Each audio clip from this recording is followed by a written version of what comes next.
nibyo koko rero murisanga imyenda u Rwanda rufata mu mahanga no mu gihugu imbere igenda yiyongera.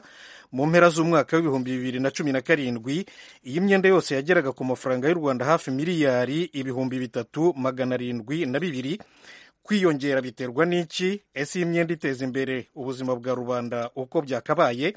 Nibyo rero tugiye kuganiraho n'umushyitsi twatumiye. Umushyitsi yitwa Aime Murigo Sindayigaya.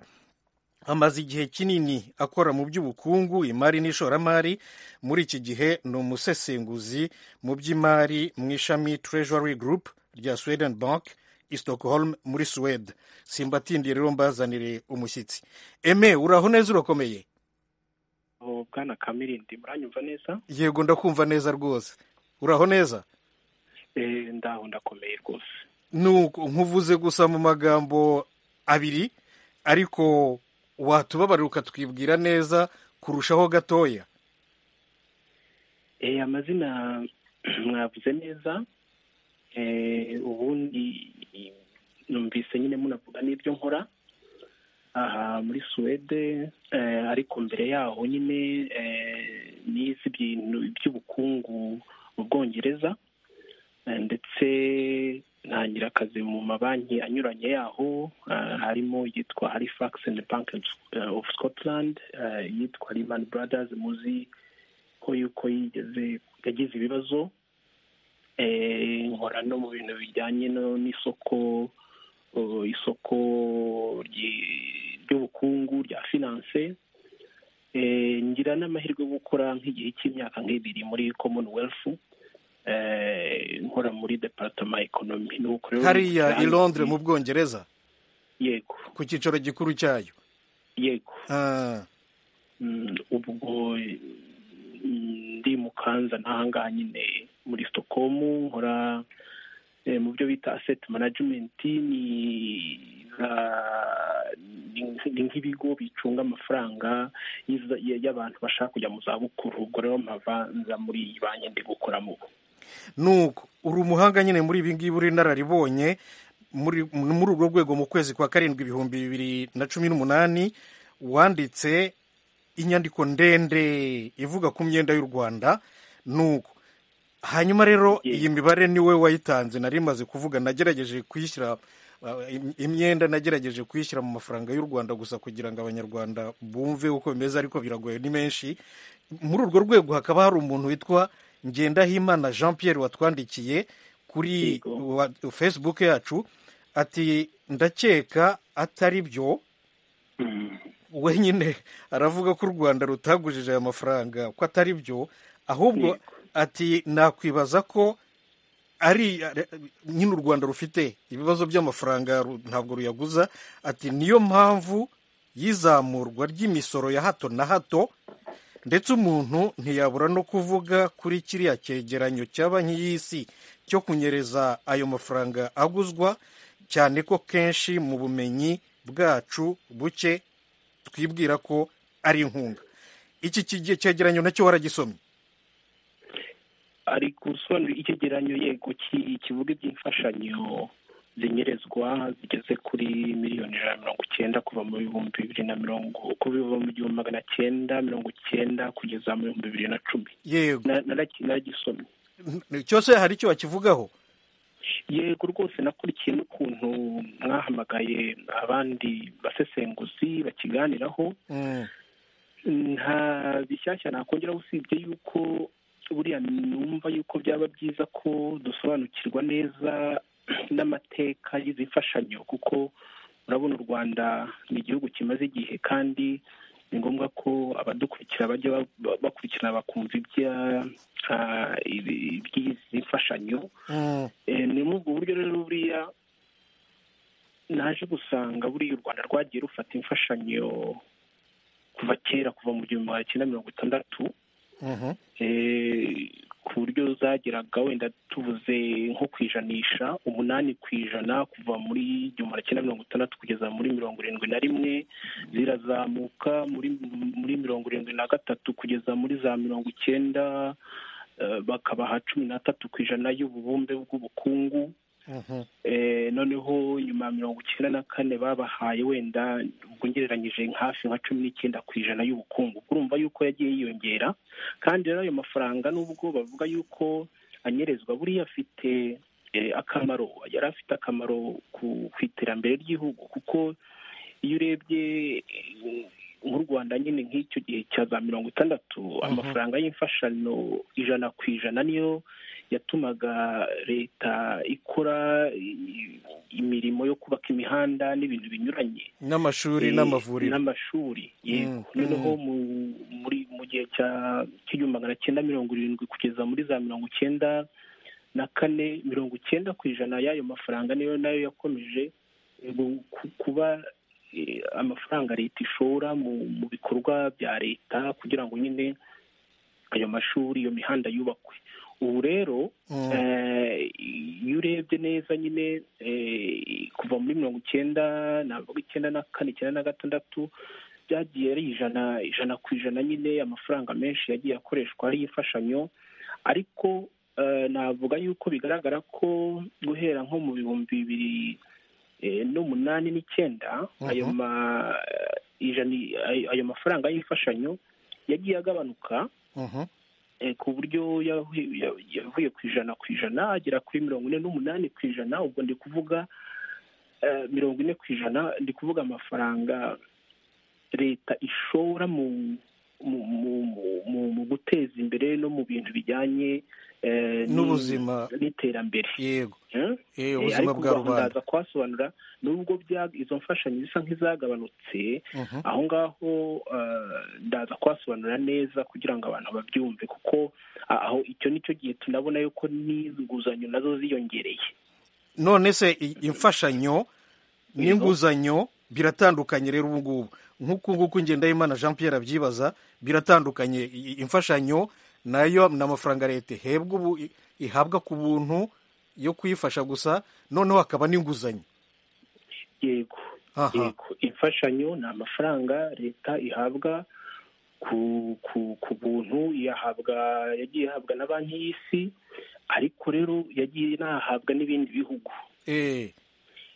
Aho rero niho na kiriya kigereranyo uko mwagiye mukiganiraho, njyewe uko nabyumvise nuko kiriya kigereranyo cyakozwe na banki y'isi cyavugaga yuko cyo kireba amafaranga giha biriya bihugu. Ni ukuvuga ngo ni banki y'isi ireba amafaranga yonyine iha ibyo bihugu, ntabwo ireba amafaranga ibindi bihugu biha u Rwanda n'ibindi bihugu nkabyo. Ubwo rero mbishyize mu mibare, banki y'isi no ku rupapuro rwa nyuma irabisobanura, ivuga yuko yahaye nk'u Rwanda 2.7% y'ubukungu by'umubumbe w'ubukungu bw'u Rwanda. Ni makeya. Ariko noneho wareba ijanisha u Rwanda rubona ugasanga ni nka 13.7%. Bivuga yuko hari 11% iriya raporo itigeze ikoraho ubushakashatsi. Ni ukuvuga ngo yakoze ubushakashatsi gusa ku mafaranga banki y'isi iha u Rwandamo imfashanyo. Ntabwo yakoze ubushakashatsi ku mfashanyo u Rwanda rubona cyangwa se n'ibindi bihugu bibona bivana mu bihugu biteye imbere nk'ibi bya Sweden, Ubwongereza, Ufaransa se, Ubuholandi. Aho rero niho nagira ngo nsobanure neza kugira ngo humvikane. Bivuga yuko rero ubwo wenda hagize n'uzakora ubushakashatsi bwayo yandi ashobora kubona ko hari andi yabuze. Ikindi rero ngira ngo nsobanure nuko n'ibimenyetso nubwo amafaranga anyerezwa yari afitiye runini leta cyane cyane y'u Rwanda, kubera yuko nk'iyo urebye nko mu 2012 igihe imfashanyo bazihagarikaga, ubukungu bw'u Rwanda bwaragabanutse. Iyo urebye nka raporo y'isi yose yasohotse mu 2015 yatanze ibintu 4 byerekana mbese ibyo nakwita caracteristique z'ubukungu bw'u Rwanda. Bavuga ibintu 4. Bavuga yuko u Rwanda ari igihugu kuko ubukungu bukura, ariko iyo ugiye ku icyo bita GDP by capital, ni bya bindi nyine u Rwanda rushaka kuzamura rukageza mu bihugu biteye imbere ho gatoya. Bavuga yuko uwo mubare ukomeza kuba mutoya n'ubwo ubukungu bw'u Rwanda bukura. Icyo ni icya mbere. Icya kabiri bakavuga yuko n'ubwo amafaranga bashora mu bikorwa remezo by'igihugu ari menshi yazamutse, ayo ngayo ntabwo ava muri private sector, ntabwo ava mu rwego rw'abikorera ku giti cyabo, ku gitabo, ava mu mfashanyo. bivuze yuko urwego rw'abikorera ku giti cyabo mu Rwanda rukiri ruto, ari ruto. Yego. Aho rero bakavuga yuko nanone u Rwanda ubukungu bwabo budatwarwa n'ibyo bagurisha hanze. Ubundi bakanavuga rero yuko ubukungu bw'u Rwanda ahanini buterwa bushimangiye ku mfashanyo. Mu buryo mvuga rero ntabwo ari ubundi gufashwa n'imfashanyo ntabwo ari igisebo. Icyangombwa ni uko ubikoresha kugira ngo nyine wikure muri uko gufashwa. Iyi mibare rero ntanzangaha ni ukugira ngo nerekane uburyo ki izo mfashanyo n'ubwo bavuze yuko zinyerezwa birababaje, ubwo nagira ngo nerekane nyine nerekane uburyo ki izo mfashanyo zari zifitiye abanyarwanda akamaro. Kandi nasobanuriye yuko kiriya kigereranyo cyarebaga gusa imfashanyo banki y'isi yose iha biriya bihugu n'u Rwanda, ntabwo cyarebaga imfashanyo zituruka ahandi. Bivuga yuko rero birashoboka ko hari n'andi wenda ashobora kuba nabyo birashoboka, nayo iyo myenda nabyo tuvuga. Ese ubundi iyi myenda, reka mbanze nibutse abaduteze amatwi ko bateze amatwi nyine radiyo Ijwi ry'Amerika ivugira i Washington DC mu kirundi n'ikinyarwanda. Iki kikaba ari ikiganiro muri Sanga. Umutumirwa ni Aime Murigo Sindayigaya, ni umuhanga mu byerekeranye n'imari n'ishoramari n'ubukungu, akorera. Aime, tuvuze kuri iyi myenda nyine, ubundi igihe nayivuze mu mafaranga y'u Rwanda nifashishije ikoranabuhanga rya interinete, nuko nsanga ari hafi miliyari 3,702, ni ukuvuga triliyoni 3 mu zindi ndimi. Uyashyize mu madolari y'abanyamerika, hanyuma ugahindukira ukareba kugira ngo abantu bumve uburemere bwayo cyangwa se bumve ko atari imyenda myinshi, nka buri munyarwanda umushyizeho amafaranga agomba kwishyura muri iyi myenda ni nkangahe? Murabona nk'iriya myenda, iriya myenda urebye nk'uko bivuze ni nka biliyoni nk'eshatu z'amadolari, miliyari 3 z'amadolari. Ubwo nabyita miliyari ya. Ubwo rero ugomba kuzigabanya wenda nka miliyoni 12, kuko turi miliyoni 12. Ubwo urumva ko nibura umuntu umwe yaba afiteho nka kabibare neza, yaba afiteho hafi nka 268. Yego. Yaba afiteho nka 268 n'uruhinja. Niba ubwo ni kucyo nuko tugabanya nyine na 12. Ni nkayo ngayo. Ariko rero buriya iriya myenda irimo ibice bibiri. Buriya iriya myenda tuvuga ya biliyoni 3 turi kubona ahangaha bingana na 34% by'ubukungu bw'u Rwanda, ni umwenda uva hanze. Nibyo bita external debt. Ni umwenda uva hanze biki n'umwenda wenda urabona nko mu 2011-12 u Rwanda rwatanze icyo bita Eurobond, rubitanga ku masoko yo hanze, babaha nka miliyoni nka 400.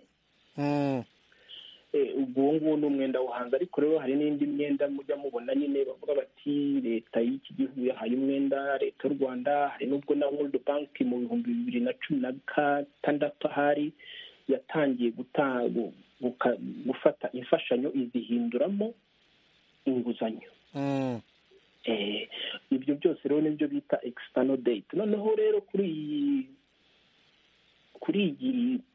iyi myenda nakwita external debt, hari indi noneho u Rwanda narwo rufata mu imbere mu gihugu, nko mu mabanki ari imbere mu gihugu, ku bantu mbese bafite amafaranga ahagije ku buryo baguriza leta. Yego, ariko ni mu buryo bwo gutanga impapuro z'inguzanyo zitwa bond. ubwo ikaba yarabitangiye mu 2010 na kangahe. Mu by'ukuri iyo ubirebye icyo nakwita dynamics mu bintu by'ubukungu, ni byiza kuba igihugu kigenda kigashobora guhimba izo platform cyangwa se guhimba ubwo buryo bwo kujya gufata amafaranga hanze no mu gihugu. Ibyo ngibyo numva nkanjye ubirenga mu buryo bwa finance mbona ari iterambere. Ndetse kandi burya n'umwenda no kuguza nawo ntabwo ari mu bintu icyangombwa n'icyo ukoresha, kuko ubirebye neza n'umuntu ushaka gutangira ibyashara aragenda akajya ahantu akamuguriza amafaranga agakora akunguka akishyura atanga yego nuko Eme, ntabwo ubundi iki kiganiro ari cyawe nanjye twenyine gusa, ni icya rubanda. Mbibutse nyine yuko uko umaze kubitubwira, imyenda y'u Rwanda tuyishyize kuri buri munyarwanda wese ni amadolari 250. Nanjye maze kugabanya gukora imibare 250 kuri buri munyarwanda wese y'amadolari. Ubwo se ni menshi cyangwa ni make? Ni menshi. Ayo ngayo ni menshi kubera yuko impamvu uvuga ko ari menshi ni uko ubwo ugomba no kongeraho, mwakagombye no kongeraho n'ayo yandi navuze yo mu gihugu, kugira ngo mugire icyerekezo nyacyo cy'intuza icyerekezo nyacyo cya mbese umwenda wose uko ungana, kuko umwenda ubu ngubu uko ungana wose ugeze kuri 53% by'ubukungu mbumbe w'ubukungu.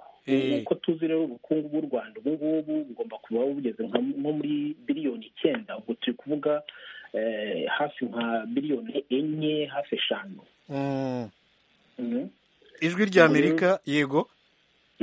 Aho rero murumva ko bishobora kuba ari amafaranga menshi, ukurikije yuko ahanini inyungu uzana muri bya nyirawe uko bayakoresha, kuko hari ikibazo bavuga yuko yashowe mu mishinga minini ariko itarabasha kuzana umusaruro ngo igaruze uwo mwenda bafashe n'igishoro. Imishinga, urabona umucuruzi iyo agiye gukora umushinga we aba afite uburyo ki yakoze ubushakashatsi bwe, akabira buriya wenda leta hari ukuntu yabirebye mu bitekerezo byabo ikabona wenda barunguka cyangwa se bazunguka ryari. Ariko iyo ubirebye nyine nuko banki y'isi bivuga yuko ntabwo bari babasha kuyagaruza, kandi n'iyo mishinga ntabwo irabasha kugira icyo ivuga. Imishinga rero tuvuga ni nka biriya bya Rwanda Air, ni bya Convention Center, ni amahoteli. Urumva yuko ibyo ntabwo byari byazana umusaruro. Ikibazo rero ni uko nanone kandi bagomba kwishyura inyungu buri mwaka. Uriya mwenda rero wo mu gihugu nubwo ushobora kuba bavuga yuko wenda ari mutoya, ariko buriya wishyura inyungu nyinshi buri mwaka kurusha uwo hanze.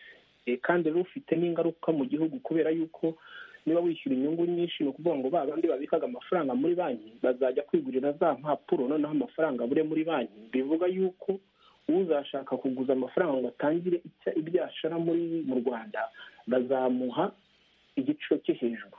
Donc amafaranga ntabwo azaba ari muri sirikirasiyo cyane mu mabanki. Niyo mpamvu buriya za banki zo mu Rwanda rimwe na rimwe usanga zifite taux d'intérêt iri hejuru. Yego. Ijwi rya Amerika mu kirundi n'ikinyarwanda, nk'uko nayo maze kubivuga nyine iki kiganiro ni icy'abaturage. Kuri telefone dufite Pacifique na Daniel. duhere kuri Pacifique Daniel we wihanganye. Pacifique we karame urakomeye? muraho bwira umutumirwa aho uri. ndi Kigali mu Rwanda. Yego. Kicukiro. Yego. ndashaka kumaza ikibazo cya mbere. Yego. Iyo myenda u Rwanda rufata igenzurwa nande? Ese ni bande bayishinzwe ku buryo ibishinga u Rwanda rugiyemo yubahirizwa neza nta mariganya abayemo? Yego. Anyishyura? Yego, nagusubize rwose. Yego. Iyo myenda rero ubundi Eme mumbabariye gato mbaze Pacifique nimba ashaka kuguma kuri telefone kugira ngo yumve igisubizo cyangwa se nimba yumva radio. Pacifique uri gukurikira radio? Nacyo ndamubaza. Ufite n'ikindi uza kubaza? Bibarize rimwe. Bibarize rimwe nibyo byiza.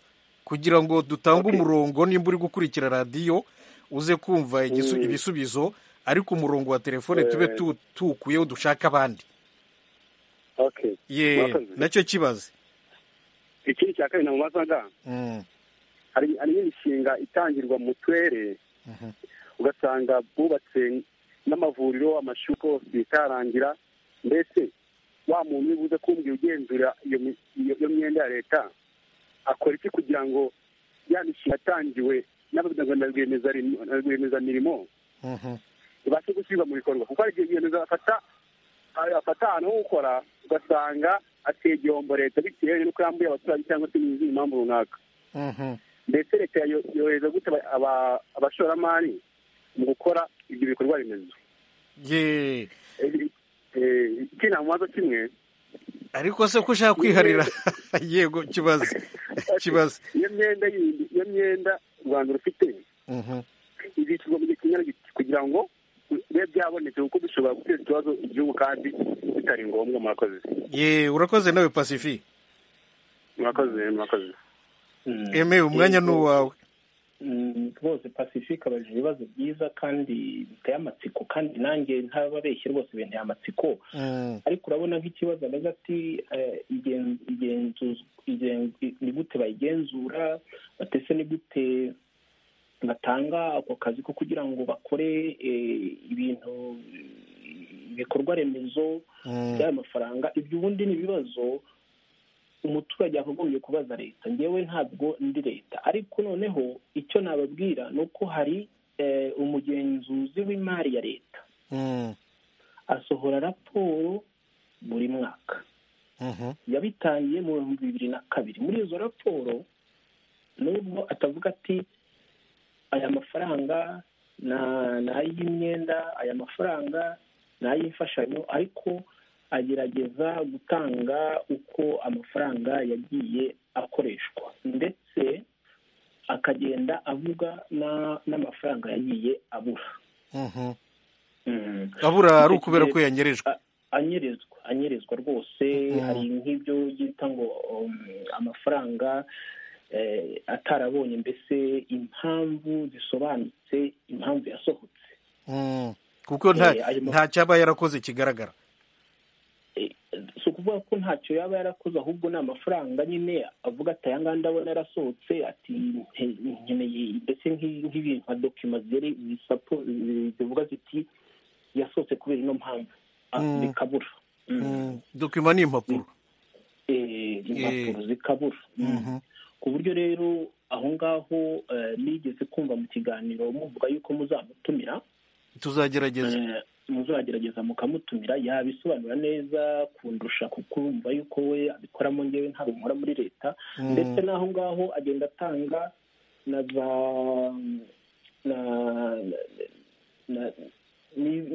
n'intuza n'akazi kagiye gatangwa wenda kadakurikije ibyo bita procurement, hadakurikijwe inzira bigomba kunyuramo zemewe n'amategeko. Inzira ni uko rwose zidakurikije inzira zikurikije n'amategeko. Muri izo raporo rero zisohoka mu Cyongereza, wenda hari uburyo ki zisohoka mu Kinyarwanda abantu babyumva. Ikindi ni uko izo raporo buriya iyo raporo nayo hari icyo bita transparency, open budget transparency. Icyo ni navuga ko ari nk'umushinga se cyangwa se porojegisi cyangwa se organization igira ngo ifashe za leta mu gushyigikira mu buryo ki bajya bagezaho amakuru abaturage bakoresheje nyine nk'iriya raporo y'umugenzuzi w'imari. Hari aho bavuga yuko cyane cyane kuri iriya raporo yuko idatanga byimazeyo amakuru ajyanye n'ubugenzuzi bw'imari. Aho ngaho narabisomye numva barasa nkaho bayikrititse, itanga amakuru ariko nanone bavuga yuko yakagombye gutanga menshi arenze kuyo atanga. Pacifica yabajije ati ese iyi myenda yo ibizishyurwa ryari? Yego, ibyo nabyo nibaza yuko ntabwo imyenda bagenda bayifata gahoro gahoro ku buryo bisaba gusoma ku mpapuro bakareba n'iryari izishyurwa. Mbese ntabwo nzifite na contract ngo mbimenye. Ubwo mu magambo make, umwenda igihugu gifashe umwe uyu munsi uba ufite igihe uteganijwe kuzishyurwa, undi nawo ni uko. Ntabwo ari ikintu cy'ikibumbe bavuge ngo ni mu myaka 20 byose icyarimwe. Nk'izo mpapuro batanga ku isoko, ubundi impapuro iba ifite igihe izarangirizwa kwishyura. Hari mu gihe cy'imyaka 5, 10, no mu matangazo batanga barabivuga, kuko iyo bagiye gutanga impapuro bijya kuri website ya minisiteri ya finance, ndetse hari n'ibinyamakuru nka Reuters bibitangaza bikavuga biti u Rwanda rugiye gutanga izi mpapuro zizamara iki gihe. radiyo ijwi ry'Amerika, ikiganiro muri Isanga, ni ku myenda leta y'u Rwanda ifata, nk'uko umutumirwa Aime Murigo Sindayigaya, umuhanga mu byerekeranye n'imari n'ishoramari n'ubukungu, yabidusobanuriye. Buri munyarwanda wese afite umwenda kugeza ubu w'amadolari 250 ku mutwe we. Kuri telefone dufite Daniel. Daniel we, Bwana Thomas, urakomeye? Uraho inshuti y'Imana n'abantu. Uraho neza? Bwira umutumirwa aho uri. Bwana Thomas, nari ngukumbuye pe. Yego, nanjye nuko pe. Bwira n'umutumirwa rero aho uri. Yego namwumvishe. Komera Bwana Aime. Mukomere cyane. Okay, nitwa Nsabimana Daniel, ndi Nyamasheke Ruharambuga mu mudugudu wa Nkomero, ni mu burengerazuba bw'u Rwanda. Hahoze ari muri Cyangugu kera. Na Bwana Thomas. Yego. Mumumbarize iki kibazo. Arakumva, mwibarize. Ndagira mwibarize. Ese buriya kugira ngo igihugu gifata imyenda cyangwa amadeni, mu by'ukuri ni bande baba babigizemo uruhare? Ese nyirizina iyo uwo mwenda uje, ni bande nyirizina babona ayo mafaranga bwa mbere na mbere? Ikindi nabaza ntese kubona hari igihe ubuyobozi buhindagurika. Iyo ubuyobozi bwariho buhindutse nyirizina, kuko bugira manda, hari igihe buhinduka igihe kitageze. Ese imyenda bwafashe bigenda gute? Igihugu cyishyura gute? Ese nyine nyirizina amasezerano arahinduka. Ubwo Daniel, ariko ndagira nsubirize kuri telefone kuko kuri FM tutabumva. Ugume kuri telefone. Ahubwo nyine ubwo ngubwo uko ushatse nko kubivuga, reka tuvuge leta ya Perezida Habyarimana yarahirimye muri 1994. Yego. Hazaho leta ya FPR, niko abanyarwanda babivuga, nibo babyivugira, ntabwo ari byo ubivuga, ntabwo ari byo bihimbye, ngo leta ya FPR, leta ya MRND na Habyarimana. Ubwo nimba numvise neza ikibazo cye cya kabiri, arashaka kuvuga ati nk'ubu ngubu leta iriho muri iki gihe mu 2020, imyenda leta ya Habyarimana cyangwa se na Kayibanda yafashwe ireba n'iyi leta iriho. Daniel, niko bimeze? Yego rwose, yego nibyo mbaza. nuko reka Aime ahita gusubiza. Yego, ubwo mpereye ku icyo ngicyo, umwenda n'uw'igihugu n'uw'abanyagihugu. Ntabwo ari ukuvuga ngo kuko Kayibanda se banyakwigendera Kayibanda, banyakwigendera Habyarimana cyangwa se n'ubutegetsi buriho ubu ngubu buramutse buvuyeho ntabwo bivuga yuko umwenda ugiye. umwenda ni uw'u Rwanda, ni uw'abanyarwanda, ntabwo ari uw'abantu, ntabwo ari uw'umuntu, ntabwo ari uwa guverinoma imwe. Mbese ni ukuvuga guverinoma igiyeho ifata n'imyenda n'andi masezerano mpuzamahanga yose ariho igakomeza mu izina ry'abanyarwanda kuyashyira mu bikorwa, ayo masezerano ayo ari yo yose. niko bimeze. Nk'urugero muri 1993 umwenda w'u Rwanda wari 42% w'ubukungu bwose bw'igihugu, ndetse uragenda ugera no mu 120 muri 94%. ubwo byarakomeje birakururukana biragabanuka bigera muri 74% mu 2004. noneho mu 2006 wahise ujya kuri 12%. byari byagenze gute? hari habaye porogaramu yo gufasha ibihugu bikennye kandi bifite imyenda ibirenze. ubwo iyo porogaramu ije ihita ikuraho imyenda y'u Rwanda, na Rwanda rwari rurimo umwenda uva kuri biliyoni na miliyoni 4 z'amadolari bawugeza kuri miliyoni 400. ni ukuvuga abo ngabo babikoze ni abantu bose bari baragurije u Rwanda, bishyize hamwe u Rwanda n'ibindi bihugu byari bifite ubukene bukabije, mbese bidashoboye kwishyura. nibyo ni ukuvuga iriya miryango mpuzamahanga nka banki y'isi, ikigega mpuzamahanga FMI, ibihugu ku giti cyabyo, Club de Paris, abo bantu bose ni ingero nari ntanze, bishyize hamwe bashyiraho iyo gahunda yo gukuriraho imyenda bene ibyo bihugu birimo n'u Rwanda. cyane rwose barabikoze birakunda. nuko u Rwanda rusigarana umwenda w'amadolari miliyoni 400 gusa z'amadolari. ariko ubu nyine byarongeye birazamuka. urumva turi kuvuga ko byageze muri biliyoni 3. ubwo kandi turi kuvuga umwenda wo hanze, ntabwo twongeyeho wa mwenda wo mu gihugu, nawe ugomba kuba bakaba iyindi biliyoni 1 y'amadolari. ubwo rero iki ni ikibazo ariko gikomereye ibihugu bikennye, kuko ni nacyo abahanga bajya banonosora bakavuga bati iriya porogaramu bakoze hari icyo bimerera bino bihugu, kuko ibihugu byinshi, ndetse hari na raporo ya IMF yasohotse mu 2008. IMF ni Fond Monetaire International, ikigega mpuzamahanga. yego, ivuga yuko mu bihugu nakwita bikennye bifite amafaranga acitse, low income, biri at risk. sinzi ko nabisobanura. mbese twavuga ko biri mu mazi abira. biri mu mazi abira mu rwego rw'inguzanyo byagiye bifata nyuma y'uko bamaze kubigirira kubisonera. ariko iyo raporo ntabwo yigeze ivuga amazina y'ibihugu, kuko biriya za diplomasi hari igihe bitaba bishaka gukoma rutemberi kugira ngo batababaza imitima benshi, cyangwa se bamwe simbizi, bakagenda bitonze. ariko za leta zikabimenya.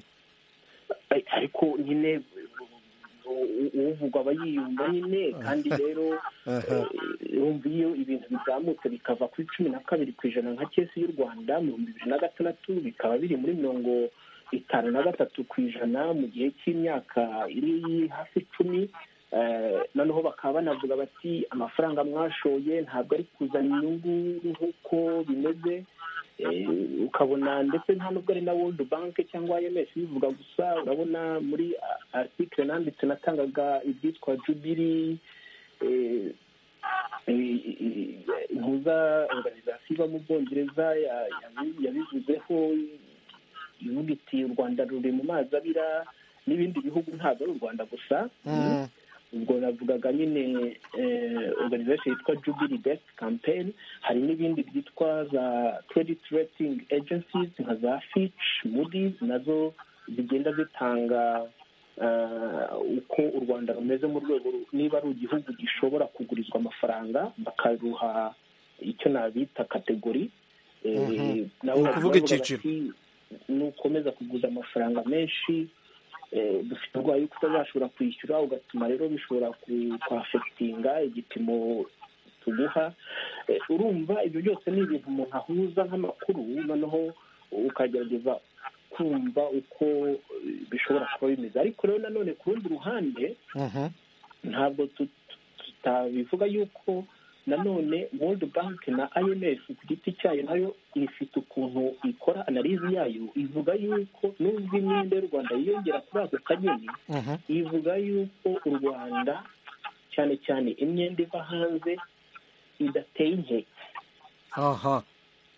Idateye inkeke. Ibyo nabyo buryo iyo umuntu akora ubusesenguzi, umuntu areba byose akabikomanyiriza hamwe. Ubwo icyo nicyo bita debt sustainability analysis ikorwa na World Bank na IMF. Yo ivuga ni ukuvuga mu magambo make ikigega mpuzamahanga na banki y'isi baragenda bakabyiga, noneho bakavuga bati uko u Rwanda rufata imyenda, uko n'urugero iyo myenda igezeho, n'uko ubukungu bumeze, mu magambo make ntabwo imyenda iteye ikibazo.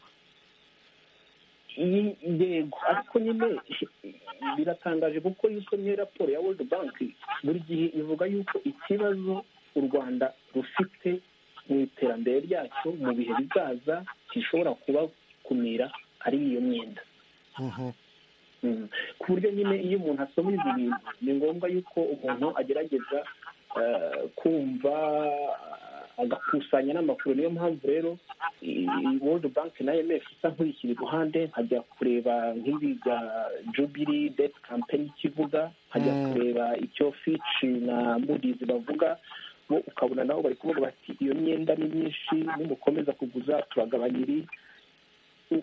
Ugasanga nyine ni ngombwa guhuza amakuru. Ariko ikindi umuntu agaragaza ni uko ubundi umwenda si mubi, ni icyo ukoresha. Icyo ukoresha rero ibikunze kuvugwa ni uko bavuga bati imishinga bashoyemo ntabwo irazana inyungu nyinshi zishobora kwizeza yuko uwo mwenda bazishyura. Daniel, we wabyumvise rero ko umwenda ari uw'abaturage, wishyurwa n'abaturage, ntabwo ari ukuvuga ngo ni guverinoma iyi n'iyi bihoraho. Yego bwana Toma, nabyumvise, gusa mbise niyoza akabazo k'amatsiko. Kagere kagufa ariko. Yego. Ko dusanzwe ko twumva ngo igihugu cya inguzanyo cya amadeni aya n'aya, kuki bakomeza kugiye amadeni? Ese mu by'ukuri baba babona ari ubwiyongere bw'abaturage bavuga ngo tuzayishyura, cyabashingira ku mumbariziye mpugukirwa rwose. Reka nako ahita akagusubiza. Kamusubize mu magambo magufi, hanyuma duhe n'ijambo na Jean Pierre. Baba bafite ibintu bashingiraho nyine. Urabona nk'ibyo nababwiye by'izo za credit rating agencies, sinzi uko nabivuga, ubu niba zita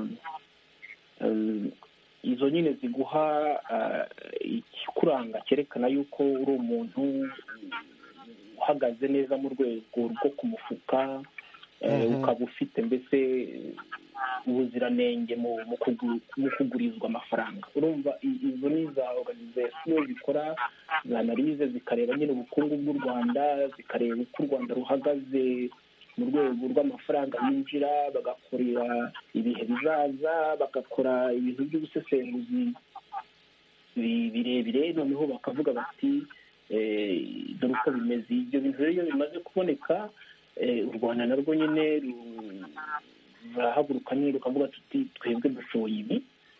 Barangiza nyine bakagera muri buke y'uko u Rwanda ruzwiho nk'uko rwagiye ubukungu bwagiye bukura mu gihe cyihuta mu myaka yashize. Icyo cyonyine urumva ko ni ikintu cyiza gishobora gutuma abantu bavuga bati hataba abantu turi gukora akazi, reka tubahe amafaranga. Icyo kintu cyonyine kiragize. Imibare bagenda berekana n'ibindi byinshi binyuranye bagenda leta nyine igenda isobanura, nabyo navuga ko biri pozitifu, nyine bitera nyine akanyamuneza abashoramari, bakavuga bati yes. radiyo ijwi rya Amerika. Daniel, we urakoze rero. Urakoze cyane bwana Thomas, turabakunda cyane ijwi rya Amerika. Natwe turabakunda pe. Komera. Muri Isanga umutumirwa ni Aime muri Gosindayigaya. Turaganira ku myenda y'u Rwanda. Ese ifatwa ite? Nibyo yasobanuye. Ese irakora uko bikwiye? Turimo turabiganiraho. kuri telefone dufite Jean Pierre we. yego muraho nguraho neza, bwira umutumirwa uri Jean Pierre. ndi mu mujyi wa Kigali. Yego, mu karere ka Gasabo. Yego. gusha ku ngingo. Ndagusha ku ngingo mbaza umutumirwa, tugendeye ku ngingo mwavuze, mukabureba uburyo imyenda y'igihugu zamukamo. Komeza. Yego, ukurikije imyenda yavuze aho u Rwanda rwagize aho rusonerwa ukajya kuri miliyari zonyine 400 miliyoni, mu gihe miliyoni 400 zonyine, mu gihe gito ukaba bigeze kuri biliyoni 3 n'ibice, miliyari 3 zirenga, ni biliyoni 3 na miliyari 702. Yego. wakwibaza uti ko hari impungenge z'uko mbere na mbere byagaragaye ko iyo mishinga u Rwanda rwashimo amafaranga itarimo ibyara inyungu mu gihe cya vuba, ndetse ikari cyo yavuze. Kandi izo nguzanyo ni umutwaro w'abanyagihugu, nubwo akenshi numva akenshi iyo ugiye impaka n'abanyarwanda bo bumva ko akenshi byitwa inkunga. u Rwanda rwasinye inkunga ya World Bank ya miliyari 180, ya miliyoni 180 z'amadolari, miliyoni 200. Abantu bazi ko ari inkunga, nk'uko umuturage we ahabwa inkunga nk'izi twita nkunganire akajyana amafaranga yose ntacyo leta izamubaza. None mbajije impuguke, ese ubona ko mu Rwanda tutazagira igihe cyo kuba twagwa mu madeni akabije, ari naho abanyarwanda tujya tugira ikibazo. Akenshi izamuka ry'ibintu bya hato na hato, imisoro ikabije, rimwe na rimwe abanyarwanda bagenda binubira, ariko wenda mu buryo bwo kubivuga bateruye, bikabera umutwaro igihugu, kuko uwo mutwaro n'uw'abanyarwanda. Nkeka ko icyitwa inguzanyo igihugu kiba kizayishyura kuzageza igihe izarangirira, iyo hatajemo ibyo bintu byo gusonerwa.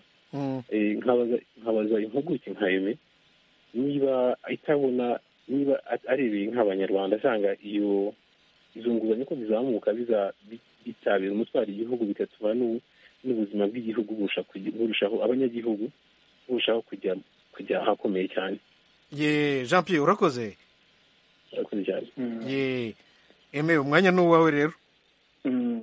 Jean Pierre urakoze ku kibazo mubajije, kandi numva nacyo giteye amatsiko, ariko ibyo uvuga birumvikana, kandi iyo ukurikije ubusesenguzi nyine bugenda butangwa ari kuri banki y'isi yose, ari ndetse n'iyo Fond Monetaire, nubwo bavuga bati u Rwanda umwenda waho kuri ubu ngubu nta kibazo, ariko bagenda bavuga bati nyamuneka mushore mu mishinga ishobora kuzana inyungu. Iyo urebye rero n'izo za Jubilee Debt Campaign zishyira u Rwanda mu bihugu biri mu mazi abira, birumvikana nyine ko haba hari ikibazo ko nibakomeza izo za credit rating agency zizagabanya zikabakura mu bihugu bishobora kwizezwa kuzagurizwa ubutaha. Urumva ko icyo gihe hari ikindi kibazo. Ikindi kibazo rero buriya gikomeye ni uko ibibazo by'inyungu bagomba kwishyura kuri, cyangwa se intere bagomba kwishyura kuri iriya myenda, nayo zigenda ziyongera. Uko umwenda wiyongera niko ziyongera. Ariko ugasanga nanone ku rundi ruhande amafaranga y'umusoro bakura mu baturage wishyura kuko afite akazi, ugasanga nayo ni makeya. Hari n'aho bavuga yuko bose iyo bagereranyije amafaranga leta yinjiza y'umusoro n'umwenda, babona igihe cyo kwishyura uwo mwenda kigenda kiyongera. Bivuga ngo niba washoboraga kwishyura mu mwaka umwe, usanga nko mu mwaka ukurikiyeho ushobora kwishyura uwo mwenda mu myaka 3, mu myaka 4. Ibyo ni ibigereranyo bagenda batanga byerekana yuko nyine ngo u Rwanda ruba rufite ikibazo mu bijyanye n'amafaranga binjiza ku musoro ugereranyije n'ayo ngayo y'imfashanyo. Aho rero nyine nibaza yuko abategetsi bo mu Rwanda nabo barabireba, turizera ko babireba kandi niba batanabireba wenda babyumva bakabitega amatwi. Aho ariko niho hazira nyine n'ibisubizo bishoboka kugira ngo ibyo bintu bikemuke.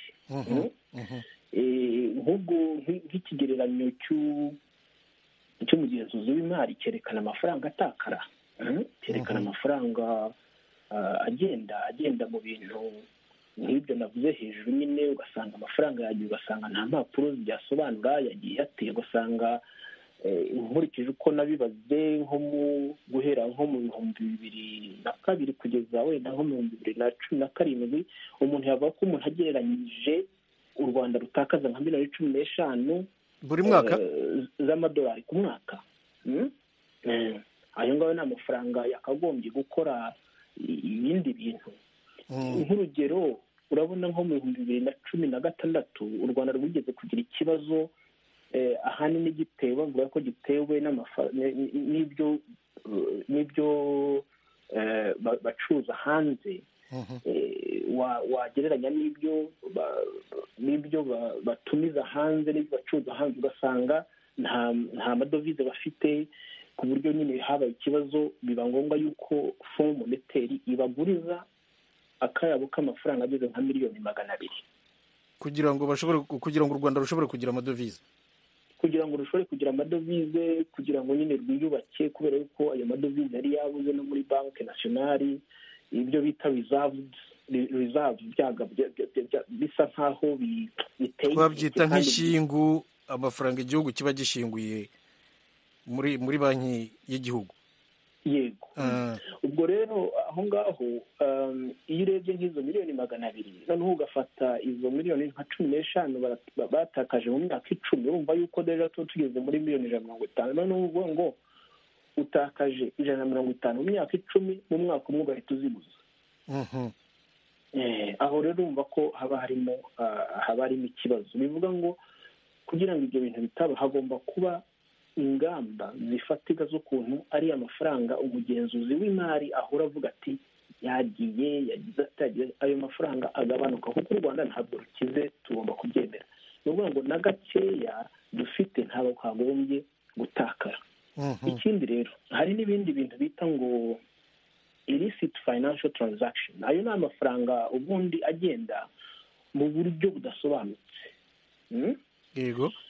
Ayo mafaranga rero abahanga bavuga yuko ari ikibazo muri Afurika yose, muri Afurika, n'u Rwanda rurimo, birumvikana. Ubwo n'u Rwanda rurimo, bavuga yuko ayo mafaranga Afurika ibashije kuyakoresha uko bikwiye, daboro kugira ngo ntitume agenda. Ayo ni amafaranga mbese aba agiye mu bintu bimeze nka ruswa. Urabona Afurika irakize mu bintu bijyanye n'ubukungu bw'ubutaka, ugasanga nyine amafaranga bacuruje amabuye y'agaciro bayajyanye nyine nka biriya bavuga muri iriya raporo ya banki, bajyanye mu Suisse, bajyanye mu bindi bihugu, ariko babikoresheje mu buryo bufarisifi nyine bw'amanyanga, ugasanga za biliyoni ziragiye. Nk'ayo mafaranga bavuga yuko Afurika ibashije kuyakontorora ntasohoke. Afurika ntabwo yari yikeneye imfashanyo, nta nubwo yakeneraga imyenda. Mbaye nk'urugero nk'u Rwanda bavuga yuko iyo urebye nk'ayo mafaranga agenda nko mu 2004, niba nibuka neza, 2004 yari ari muri miliyoni 200 y'amadolari yagiye muri ubu buryo. Noneho mu 2013 aragenda agera kuri biliyoni, miliyari yose y'amadolari. Ibyo ngibyo bisohorwa na muri raporo ya ikintu cyitwa ngo Global Financial Integrity, Global Finance.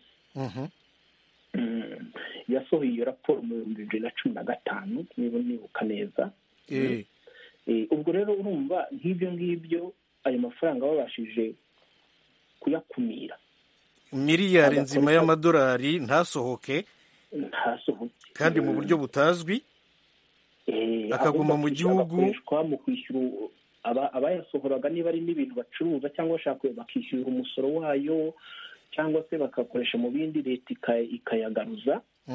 Icyo gihe byafasha. Ayo umugenzuzi w'imari ahora avuga bidufasha. Ariko buriya hari n'ikindi gikenewe, ni uko abaturage mu Rwanda nabo bumva ko nyine umwenda atari uw'umuntu cyangwa se uw'abantu, ni umwenda wabo. Ni byiza ko abanyarwanda bavuga ibibazo bya human right rwose, ariko bagomba no kuvuga n'ibibazo by'amafaranga. Civil society zagombye kuva hasi zikareba ibibazo by'amafaranga, nk'uko bivuga ibibazo by'abana bagwingiye bakavuga n'iby'amafaranga. Opposition nibyo mvuga mu nyandiko nanditse, mvuga nti opposition ni byiza ko haba opposition, ariko opposition igomba kuvuga ibibazo by'amafaranga, kuko iyo opposition niba ishaka kuzategeka nayo nanone izafata wa mwenda w'ishyaka naryo ryagiye rifata icyo gihe. Umwenda rero ntabwo ari uw'abantu, ndetse nta nubwo ari n'uw'ishyaka, umwenda ni uw'abanyagihugu. Ijwi ry'Amerika mu Kirundi n'Ikinyarwanda, ikiganiro muri Isanga, imyenda, amafaranga anyerera. Aime muri Gose Ndayigaya akora muri banki yo muri Sweden Bank i Stockholm, ni umuhanga mu by'imari, niwe rero turi kuganira. Kuri telefone dufite Niyongabo. Urakomeye? Ndakomeye. Wabwira umutumira aho uri? Ndi mu Burundi, mu ntara ya Bururi. Nuko duga ku ijambo. Nagomba ndamwibariza ikibazo. Amadeni y'ibihugu bifata ibihugu byacu, umunyagihugu se wahombera? Ikindi cya kabiri, none ayo mafaranga dusanga kenshi ajya mu mifuko by'abantu bamwe bamwe mu bihugu ugasanga nibo hahombera. Ikibazo cyane cyari urakoze cyane Niyongabo. Ntabwo nabyumvise neza, ariko Niyongabo, umutumira avuze ko atabyumvise neza, bisubiremo rero. Namubajije ikibazo cya mbere, amadeni ibihugu byacu bifata, umunyagihugu si wo hahombera kanini? Umunyagihugu si wo hahombera. Ikibazo cya kabiri, usanga ayo madeni agiye mu mifuko ya bamwe bamwe mu bategetsi. Yego. Aime, noneho wabyumvise? Nabyumvise. Nuko Niyongabo, urakoze. Murakoze nawe kubera ko utumva radiyo Ijwi ry'Amerika, ugume kuri telefone, noneho Aime agusubirize kuri telefone wumva. Kandi nanone sabe Aime tugende duca n'imyanzuro kubera ko igihe kiragiye pe. Aime, umwanya n'uwawe rero. Ndabumva. Yego, imyenda ibi bihugu bifata ubundi yagakwiye gufasha abaturage, ariko ikibazo biba iyo nyine nka kuriya amafaranga ashowe mu bintu bidafitiye akamaro abaturage, ni ukuvuga ngo mu bintu bitarema akazi. Ubwo rero umuntu agomba kwibaza ati, nk'amafaranga u Rwanda rwafashe haremyemo akazi ku baturage, kandi akazi karambye, kubera yuko umuturage yishyura umusoro kugira ngo yishyure uwo mwenda. Ntabwo rero ushobora kwishyura umusoro udafite deja akazi ko kugira ngo utange uwo musoro. Mbese ugomba kwishyura ari uko ufite icyo winjiza. Nguko. Yego. Kandi iyo myenda ikaba ariyo iguha ubwo buryo bwo kwinjiza mu mufuka wawe. Rwose nk'umucuruzi uwo ari we wese ufata umwenda agatangira ibyashara, akunguka, akishyura, agaha akazi n'abakozi, ibyashara bikiyongera, agakomeza no gushora ibintu mu mahanga, bizinesi ikagorowinga nyine igakura. Nanjye aho ngaho mbibona. Ni ukuvuga ngo rero niba umuturage nta kazi afite ngo yishyure imisoro, ahubwo akishyura umusoro ntahakura, aho ni ikibazo. Ikindi kintu nakongeraho, muri nyandiko nanditse naravuga nti hari akantu tugomba kwibaza. Nk'ubu iyo urebye usanga imyenda yo mu Rwanda yariyongereye kuva mu 2000, niba nibuka neza 2007 kugeza mu 2017, 2010 ariko noneho wareba neza ugasanga n'uburinganire hagati y'abantu nabwo bwariyongereye icyo gihe. Inequality yariyongereye aho ngaho rero. Ubwo n'ubusumbane rero. Ubusumbane bwariyongereye hagati y'2010 n'2017. Aho ngaho nkibaza nk'umuntu, ese abahanga bazadufashije kureba niba koko niba imyenda yariyongereye icyo gihe noneho n'ubusumbane bukiyongera, ntabwo byaba bifite ahantu bihuriye. Ugasanga koko hari ahantu abaturage bashobora kuba babigwamo, barabiguyemo. Aho ngaho ni ikibazo umuntu ashyiraho nyuma y'inyandiko kugira ngo nyine habe ibindi biganiro nyine bituma abantu bibaza, kuko burya ibiganiro bituma abantu bashaka ibisubizo. Hari ikindi kibazo cya nyuma yari yavuze ariko cyo kujya mu mifuka y'abategetsi. Ibyo ngibyo rero byo kujya mu mifuka y'abategetsi, ubundi ni abagenzuzi b'imari bagakwiye kubitubwira. Na kuri iki kiganiro mwagiranye n'umuturanyi w'i Burundi ku bijyanye n'imfashanyo, avuga ati bafite ukuntu babigenza, bagakorana bavuga ko bazakorana na UN. Abo ngabo ndumva i Burundi ho bafite ukuntu babikora. Mu Rwanda ntabwo mbizi neza, ariko ubundi numvaga byagombye kuba biri muri responsabilité z'umugenzuzi, urya mugenzuzi w'imari ya leta, akatubwira neza uko ibintu bimeze, cyangwa se nyine niba hari ikigo gishinzwe kugenzura niba ibyo bintu bikorwa, nyine niho mbabwira nti ibyo bigo niba bidahari bigomba kubaho, kugira ngo nyine batangire bavuge ibibazo by'ayo mafaranga. Kuko urugero rwose Thomas, nk'ubu urebye amafaranga y'imfashanyo u Rwanda rwabonye kuva mu 1960 ni biliyoni 22 z'amadolari. Ni menshi cyane, miliyari 22 ukajya kuri miliyoni 400, ariko ukaba ugeze kuri biliyoni 3. Aho rero umunyarwanda wese yakwibaza ati ayo mafaranga yose yamaze iki, ari kumara iki? Cyangwa se akanibaza ati hakorwa iki kugira ngo ayo mafaranga agire icyo amarira, agaragare rwose ko afitiye akazi, afitiye akamaro buri munyarwanda. Ni ukuvuga umwana yiga neza akabona akazi, isi afite akazi na nyina afite akazi, mbese amafaranga yinjira mu mifuka ya buri muturage. Isaha iratura. Ndakubwiza ukuri ntabwo twakabonera umwanya. Ni kamwe gusa. Yego. Ni ukuvuga ngo umuntu agomba kwibaza ati akurikije uko ubukungu bugenda ku isi, ese ibihugu bikize bizakomeza kuduha amafaranga? Ndagushimiye cyane rwose, namwe inshuti z'Ijwi ry'Amerika, murakarama.